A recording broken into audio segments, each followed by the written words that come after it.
Hello, my name is José Silva. I am a lawyer in Vineland, New Jersey. My office is located at the corners of 7th Street and Wood Street. And I want to thank John Lohr and the county woman for giving me the opportunity to appear by video. I want to talk a little bit about planning for your elderly parents, or what we call the baby boomers in this day and age. I frequently get questions about what do I need to do to protect the things that I own, my assets.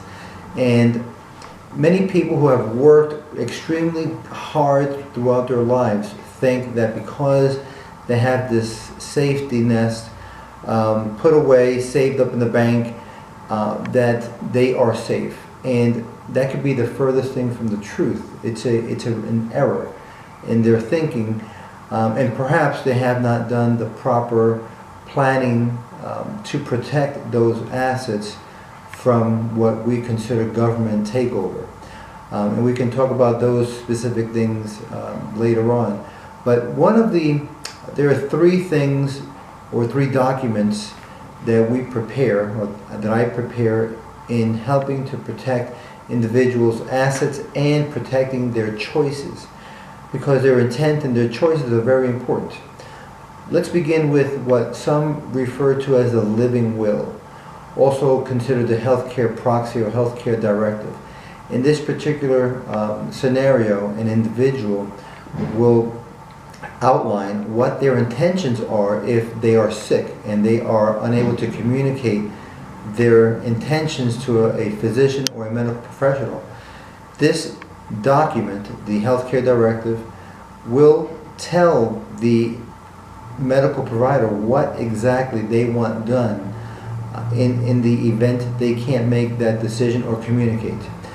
In addition, this document will have named at least one person who can be their medical advocate and make sure that the physician and the medical providers are doing what the individual wants done.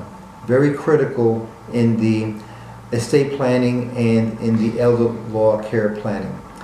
The other document is a power of attorney, similar to a healthcare directive, except that the power of attorney deals specifically with your assets, the properties you own, the money you have in the bank, with CDs, you name it, your investments. And it could be as general as you want, or it can be as loose. It all depends on what you want to do. You are giving this individual that we call the attorney-in-fact, but it's someone that you trust and you typically have a relationship with. You might love this person. It could be your son, your daughter, your grandchild. You're giving them the authority to take control of your assets. And both the healthcare directive and the power of attorney are documents where you name individuals who you trust to take control of your assets. Now, the power of attorney could be what we call a springing power of attorney, which means it could take effect when a triggering event occurs, or it could be a durable, which commences at that specific time. The last document in the generalized preparation and making sure that your wishes or your intentions are carried out and your assets are protected is the will. I leave the will for last because in the progression of life, the will takes effect when you die, when you have passed. So the will enumerates what your intentions are as to what property or assets go to what specific individuals. If you're married and you hold property jointly with your spouse, then technically your spouse will get that property by operation of law.